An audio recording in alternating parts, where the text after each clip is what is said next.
ഞാനിന്ന് രാവിലെ ഫുഡ് ഇന്നലെ രാത്രിയിൽ ക്ലീനൊക്കെ ചെയ്തുകൊണ്ടിരുന്നപ്പം ചെറിയ ചെറിയ ഒച്ചകളൊക്കെ കേട്ടു എൻ്റെ പോട്ട്സിനകത്തുനിന്ന്. അപ്പം ഞാൻ ഓർത്തു ഒന്ന് ചെക്ക് ചെയ്ത് നോക്കാം ബ്രീഡിംഗ് റിസൾട്ട് എന്തായി എന്നുള്ളത് അറിയാനായിട്ട്. അപ്പം ഞാൻ ഓർത്തു എന്നാൽ പിന്നെ നമുക്ക് രാവിലെ ഫുഡ് കൊടുക്കുന്ന സമയത്ത് ഒരുമിച്ച് ചെക്ക് ചെയ്യാനാണ്. ഇന്നത്തെ വീഡിയോയിൽ എന്തായി എന്നറിയാനായിട്ടാണ്. നമ്മൾ കൊടുക്കുന്നതിനൊക്കെ എന്തെങ്കിലും റിസൾട്ട് ഉണ്ടോ എന്നൊക്കെ അറിയണ്ടായോ. അപ്പോൾ ഞാൻ ഇന്ന് ഔട്ടഡ് ആയിട്ടുള്ള വീറ്റും നമ്മളുടെ പാലക്കില്ലേ സ്പിനച്ച് അത് ചോപ്പ് ചെയ്തതുമാണ്. പിന്നെ ഇതിനകത്ത് ഞാൻ വൈറ്റമിൻ ഇയുടെ ക്യാപ്സ്യൂള് ആഡ് ചെയ്തിട്ടുണ്ട്. ഞാൻ കുറച്ച് പനിക്കൂർക്ക എടുത്തിട്ടുണ്ട്. ജസ്റ്റ് ഇതിനകത്തിൽ ഞാൻ ചോപ്പ് ചെയ്ത് മിക്സ് ചെയ്തിട്ട് കൊടുക്കും. അവർക്ക് തണുപ്പൊക്കെ അല്ലേ, അപ്പോൾ അസുഖങ്ങളൊന്നും വരാതിരിക്കാൻ വേണ്ടി. ഇവളെ ഞാൻ ഇടയ്ക്ക് ഇങ്ങനെ ഇറക്കി വിടും. അവൾക്ക് പാവം കൊച്ച്, അവളെ ഞാൻ കേജിലിട്ടേൻ അവൾക്ക് ഭയങ്കര സങ്കടമാണ്. പക്ഷേ അവൾക്ക് പ്രായമൊന്നും ആയിട്ടില്ല, 1 ഇയർ ആയതേ ഉള്ളൂ. ബ്രീഡിങ് റിസൾട്ടൊക്കെ ഉണ്ടാകുമോ എന്നൊന്നും എനിക്ക് തോന്നുന്നില്ല. പക്ഷേ ഞാൻ വെറുതെ അവരെ അപ്പുറത്ത് മറ്റുള്ള ബേർഡ്സിനെയൊക്കെ വടക്കുണ്ടാക്കുന്നതിന് ഞാൻ പിടിച്ച് കേജിലിട്ടതാണ്. ചുമ്മാ ഒരു ബോക്സൊക്കെ വെച്ചാണ്. അവന് 1 ഇയർ മേലെ ഉണ്ട്, അവന് 1.5 ഇയേഴ്സ് ഉണ്ട് ചെറുക്കന്. പക്ഷേ ഞാനിങ്ങനെ കേട്ട് എനിക്ക് തോന്നുന്ന ഇവരൊരു 2 ഇയേഴ്സൊക്കെ ആകുമ്പോഴേ ബ്രീഡ് ചെയ്യുള്ളൂ എന്നാണ്. അപ്പോൾ ഞാൻ ഇടയ്ക്ക് ഇതുപോലെ ഞാൻ കേജ് തുറക്കും, ഫുഡ് എടുക്കുന്നുണ്ടെങ്കിൽ ഇവളെ ഇറക്കി വിടും. ജസ്റ്റ് അവൾക്ക് എൻ്റെ തോളയിലൊക്കെ ഇങ്ങനെ ഇരിക്കാം. എനിക്കൊരു സന്തോഷമല്ലേ അല്ലേ. സാരില്ല കേട്ടോ, പോണോ നിനക്ക് അവൻ്റെ അടുത്ത്? കയറി ഫുഡ് വരാം ബാ, കയറി ഫുഡ് വരാം ബാ, കേട്ടോ.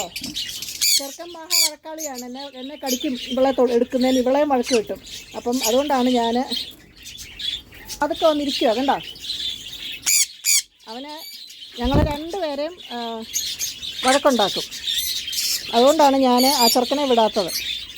ഇപ്പോൾ കണ്ടാണ് ആ ചെറുക്കൻ ഇവളെ കൊത്താൻ വരുന്ന നോക്കിക്കുക. തന്നെ തുറക്കാൻ പറ്റുന്നില്ല ഒരു കൈ കൊണ്ട്. എന്നാ വിട്ടേക്കാം, നീ വരണ്ട, പൊക്കോ. സോറി.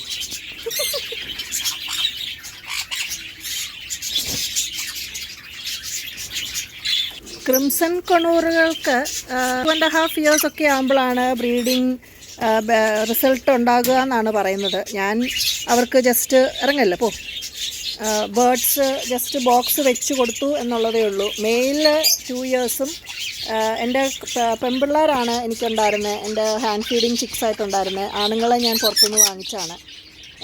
അപ്പം അവർക്ക് 2 ഇയേഴ്സ് ഉണ്ട്. എൻ്റെ പെൺപിള്ളേർക്ക് 1.5 ഇയേഴ്സ് കഴിഞ്ഞതേ ഉള്ളൂ, നിയർലി 2 ആകുന്നതേ ഉള്ളൂ. പക്ഷേ എനിക്കറിയത്തില്ല അവർ ബ്രീഡ് ചെയ്യുമോയെന്ന്. അവർ ബോക്സിനകത്തൊക്കെ കയറി ഇരിക്കുന്നൊക്കെ ഉണ്ട്. പക്ഷേ അവിടെ നിന്നുള്ള സാധനങ്ങളെല്ലാം കൂടെ പുറത്തോട്ട് എറിയുന്നതല്ലാണ്ട് എനിക്ക് തോന്നുന്നില്ല ഇവർക്ക് എന്തെങ്കിലും സംഭവിക്കുന്നുണ്ടെന്ന്. പിന്നെ നമുക്ക് വെയിറ്റ് ചെയ്യാം. ഈ ഫുഡ് കൊടുത്തിട്ട് ഞാൻ ബോക്സ് തുറന്ന് നോക്കിയാൽ അല്ലെങ്കിൽ പോട്ട് തുറന്ന് നോക്കിയാൽ അപ്പം അവർ ആ ഫുഡിൽ ബിസി ആകുമല്ലോ.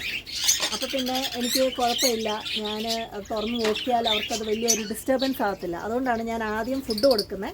എന്നിട്ട് നമുക്ക് പോട്ടുകൾ ചെക്ക് ചെയ്ത് നോക്കാം. രാവിലെ ഞാൻ ഫുഡ് കൊടുക്കുമ്പോഴേ വന്നെടുക്കുന്ന ആളാണ്. ഇതെൻ്റെ ഒരു ഫീമെയിൽ ബേർഡാണ്. സുന്ദരിയല്ലേ, ചെറുക്കൻ മുകളിലുണ്ട്. അവർ ടേൺ എടുത്താണ് ഈ കോക്കറ്റെയിൽസ് ബോക്സിനകത്തിലിരിക്കുന്നത്. രാത്രിയിൽ ഇവളായിരിക്കുന്നത്, പകല് ചെറുക്കനാണിരിക്കുന്നത്. ഒന്നും കൊടുക്കേണ്ട കാര്യമില്ല, ജസ്റ്റ് ഒരു 2 സ്പൂൺ കൊടുത്താൽ മതി.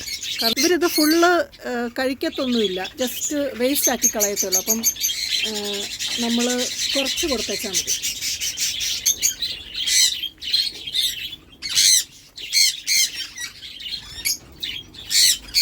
ഇതെൻ്റെ മെയില് ഹാൻഡ് ഫീഡിങ് ചെറുക്കനായിരുന്നു. ഇപ്പം വലുതായി, പേടിയൊന്നുമില്ല, ഒന്ന് തോളയിലൊക്കെ ഇരിക്കും. ഭയങ്കര സ്നേഹമാണ്. ഈ കേജിനകത്ത് 2 പേരും ബോക്സിനകത്താണ്. ഇതിനകത്ത് നമുക്ക് ഒന്ന് ട്രൈ ചെയ്ത് നോക്കാം അവരെ വല്ലതും കാണാൻ പറ്റുമോ എന്ന്. കോക്കറ്റെയിൽസിന്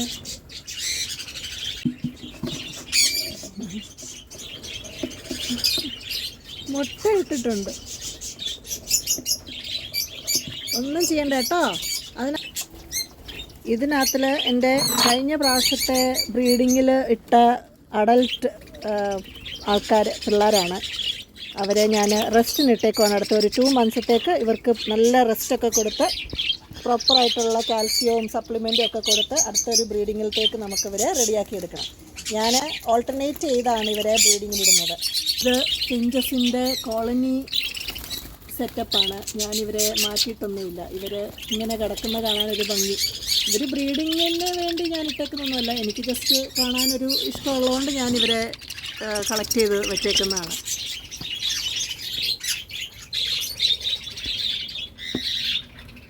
മുട്ട ഇട്ടിട്ടുണ്ട്.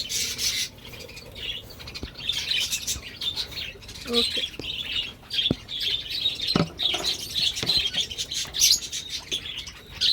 അവർക്ക് ഇഷ്ടമല്ല. പിന്നെ ഞാൻ ഹാൻഡ് ഫീഡ് ചെയ്തതാണ് അവനെ, അതുകൊണ്ട് പിന്നെ അവന് വലിയ കുഴപ്പമില്ല. മറ്റേ എൻ്റെ ലുട്ടിനോടെയും ഈ പെങ്കൊച്ചിൻ്റെയും ബ്രദറാണ് അവൻ. എനിക്ക് ഉണ്ടായിരുന്ന ചിക്സായിട്ട് ഞാൻ വാങ്ങിച്ച 3 പിള്ളേരായിരുന്നു. നമുക്ക് ലവ് ബേർഡ്സിനുള്ള ഫീഡ് നമുക്ക് കൊടുക്കാം. അപ്പം നമുക്ക് അവരുടെ പോട്ട് ചെക്ക് ചെയ്യാം. ഞാൻ ഭയങ്കര ഹാപ്പിയാണ്. എനിക്ക് ബേർഡ്സ് ബ്രീഡ് ഇങ്ങനെ നമ്മൾ ഇത്രയും കഷ്ടപ്പെട്ട് ഫീഡൊക്കെ കൊടുത്തിട്ട് ഇതുപോലെയുള്ള റിസൾട്ട് കിട്ടുമ്പോൾ നല്ലതല്ലേ? എനിക്ക് ഭയങ്കര സന്തോഷമാണ്. ഈ പനിക്കൂർക്ക ഞാനൊന്നിങ്ങനെ ഈ ലവ് ബേർഡ്സിന് കൊടുക്കുമ്പോൾ അതിങ്ങനെ ഒന്ന് ഞെരടി കൊടുക്കും. അതാകുമ്പം ഇതിനകത്തിൽ മിക്സായി അവർക്ക് കിട്ടുമല്ലോ.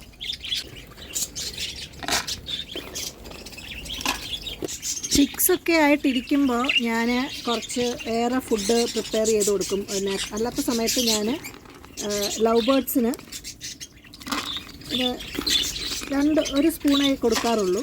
പക്ഷേ ഇവർ ചിക്കായിട്ടൊക്കെ ഇരിക്കുമ്പം ഞാൻ അവർക്ക് ഇച്ചിരി എക്സ്ട്രാ ഇട്ട് കൊടുക്കും. 14 ബ്രീഡിംഗ് പെയർസാണുള്ളത്.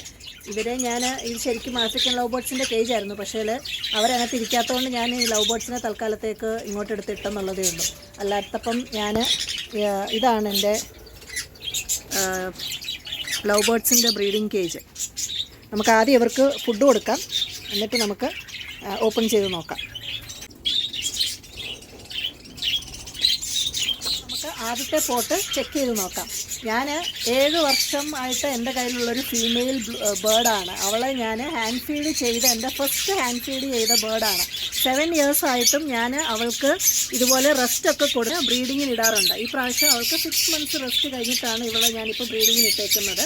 അപ്പോൾ നമുക്ക് നോക്കാം ഇതിൻ്റെ റിസൾട്ട്. അപ്പം നന്നായിട്ട് ബേർഡ്സിനെ അവൾക്കറിയാം ഞാൻ ആ കുഞ്ഞിനെ എടുക്കാനാണെന്ന് വിചാരിച്ചാണ് അവളോടെ പോയിരിക്കുന്നത്. കാരണം ഇവളുടെ ചിക്സിനെ സേവ് ചെയ്യാൻ വേണ്ടി ഞാൻ മാക്സിമം ബേർഡ്സിനെ ഞാൻ എടുക്കും ഇവിടെ കയ്യിൽ. ഞാൻ കുറച്ച്, കാരണം അവൾക്ക് ടയേർഡാകുമല്ലോ, അതുകൊണ്ട് ഞാൻ കുറച്ച് എണ്ണത്തിന് എടുത്ത് ഹാൻഡ് ഫീഡ് ചെയ്യാൻ മോസ്റ്റ്ലി ഇവളുടെ കുഞ്ഞുങ്ങളെയാണ് എടുക്കുന്നത്. കാരണം ഇവൾക്ക് പ്രായമായതുകൊണ്ട് അവൾക്ക് അത്രയും സ്ട്രെസ് വേണ്ടല്ലോ എന്ന് വിചാരിച്ചു.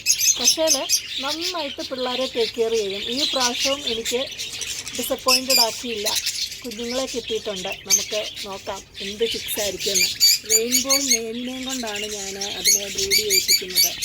എനിക്കൊറ്റ ക്ലിയർ വിങ്ങേ ഉള്ളൂ അവൾ, അതുകൊണ്ടാണ് ഞാൻ ട്രൈ ചെയ്യുന്നത് അവളെ ബ്രീഡിങ്ങിന്. നമുക്ക് ബ്രീഡിങ് ചെറുക്കനാണ്. എന്താ വിശേഷം? കുഞ്ഞുങ്ങളുണ്ട്. 3ാമത്തെ പേരാണ്. ഇവന് ധൃതി വെച്ച് ഫുഡൊക്കെ എടുത്തുകൊണ്ട് പോവാണ്. നോക്കാം, ഇവിടെ ഇനിയും മുട്ടയിട്ടിട്ടുണ്ട്. കുഞ്ഞുങ്ങളുണ്ടോയെന്ന് നോക്കണമെങ്കിൽ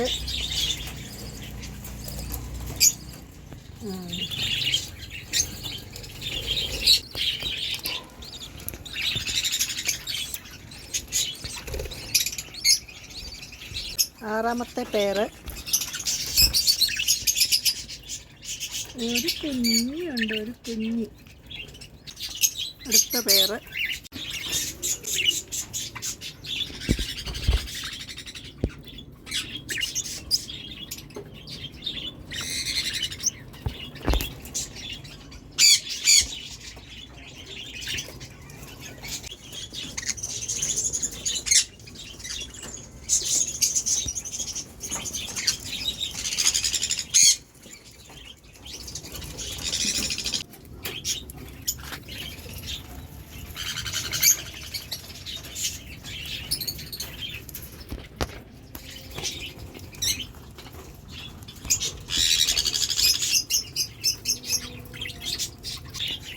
ഈ പോട്ട് ഞാനിപ്പം വെച്ചതേ ഉള്ളതുകൊണ്ട് ഇതിനകത്തിൽ ഒന്നും ആകാൻ ചാൻസ് ഇല്ല. അതെൻ്റെ റെയിൻബോയുടെ പെങ്കൊച്ചാണ്. ഈ പ്രാവശ്യം ഞാൻ ഫീമെയിലിന് റെസ്റ്റ് കൊടുത്തിട്ട് ഇവള് റെയിൻബോനെ എടുത്ത് വെച്ചതാണ്. മെയിലിന് പിന്നെ കുഴപ്പമില്ലല്ലോ. ഫീമെയിലിനെ മാറ്റിയിട്ട് ഞാൻ വേറൊരു ഫീമെയിലിനെ ഇട്ടതാണ്, റെയിൻബോ ഫീമെയിൽ. നോക്കാം. ഭയങ്കര ഹാപ്പിയാണ് എൻ്റെ കേജിൽ ലവ് ബേർഡ്സിൻ്റെ ബ്രീഡിംഗ് റിസൾട്ടിൽ. കാരണം ഞാൻ ഏറ്റവും കൂടുതൽ ബ്രീഡ് ചെയ്യിപ്പിച്ചിട്ടുള്ളത് ലവ് ബേർഡ്സിനെയാണ്. എനിക്ക് അവരെയാണ് കൂടുതലായിട്ട് എനിക്ക് അറിയാവുന്നത്. മറ്റേ ആഫ്രിക്കൻ ലവ് ബേർഡ്സിൽ എനിക്ക് വലിയ പ്രതീക്ഷയൊന്നുമില്ല. കാരണം ഇവർ ഫുൾ ടൈം അടിയാണ്. എനിക്ക് കുറേ ചിക്സിനെ ആദ്യത്തെ പ്രാവശ്യം കിട്ടിയതിനെയൊക്കെ ഞാൻ കൊടുക്കുകയാണ് ചെയ്തത്. കാരണം എനിക്ക് അന്ന് സ്ഥലമില്ലാഞ്ഞുകൊണ്ട്. ഈ പ്രാവശ്യം ഞാൻ ബാക്കി എല്ലാത്തിനെയും കേജിലാക്കിയിട്ട് ആഫ്രിക്കൻ ലവ് ബേർഡ്സിനെ ഫ്രീ ആയിട്ട് വിട്ടേക്കുവാണ്. എന്താകുമോ എന്തോ ദൈവത്തിനറിയാം. പക്ഷേ ഞാൻ കേജ് നോക്കാതിരിക്കുന്നത് എന്താണെന്ന് വെച്ചാൽ അവർക്ക് ഇഷ്ടമല്ല. എനിക്കറിയാം, അവർ പല പ്രാവശ്യം ഞാൻ ശ്രദ്ധിച്ചിട്ടുണ്ട്, അവർ ആ മുട്ടയൊക്കെ എടുത്ത് പൊട്ടിച്ച് കളയും. അതുകൊണ്ട് ഞാൻ നോക്കുന്നില്ല. കുറച്ചുകൂടെ കഴിഞ്ഞിട്ടേ ഞാൻ നോക്കുന്നുള്ളൂ. എനിക്ക് അവർ അഥവാ അവർ കുഞ്ഞിനെയും കിട്ടിയാൽ ഓക്കെ. പക്ഷേ എപ്പോൾ നോക്കിയാലും പുറത്താണ്, വഴക്കാളികളെന്ന് പറഞ്ഞ വഴക്കാളികൾ. ഡയമണ്ട് ഡൗവിൻ്റെ ഇതിനകത്തിലും ഒരു മുട്ടയുണ്ട്. പക്ഷേ രണ്ടുപേരും അതിന് പുറത്തിരിക്കുന്ന കാണാം. അപ്പം എന്താകുമോ ദൈവത്തിനറിയാം. എനിക്ക് 2 ചിക്സിനെ കിട്ടിയായിരുന്നു. ഞാനതിനെ കൊടുക്കുകയായിരുന്നു ചെയ്തത്. കാരണം എനിക്ക് സ്ഥലമില്ലാത്തതുകൊണ്ട് ഞാനങ്ങനെ വെച്ചില്ല. ഈ പ്രാവശ്യം ചിക്കനെ കിട്ടുവാണെങ്കിൽ ഞാൻ കൊടുക്കുന്നില്ലെന്ന് വിചാരിച്ചു. ിൻ്റെ കാര്യത്തിൽ ഞാൻ ഇപ്പം ബ്രീഡിങ്ങിൽ വലിയ ഫോക്കസ് ചെയ്യുന്നില്ല. അവർ ബ്രീഡ് ചെയ്താൽ ഓക്കെ, ഇല്ലെങ്കിലും ഓക്കെ എന്നാണ്. കാരണം എനിക്ക് ഫിഞ്ചസിനെ ഞാൻ ആദ്യമായിട്ടാണ് വളർത്തുന്നത്. അപ്പം എനിക്കവർ ജീവനോട് ഇരുന്നാൽ മതി. അതാണ് എൻ്റെ മെയിൻ ഇപ്പോഴത്തെ ഇൻറ്റൻഷൻ. പിന്നെ നമുക്ക് നോക്കാം അല്ലേ. ഇപ്പം കുഴപ്പമൊന്നുമില്ലാണ്ട് ഇരിപ്പുണ്ട്. അടുത്തൊരു വീഡിയോ ആയിട്ട് വീണ്ടും കാണാം. Bye bye.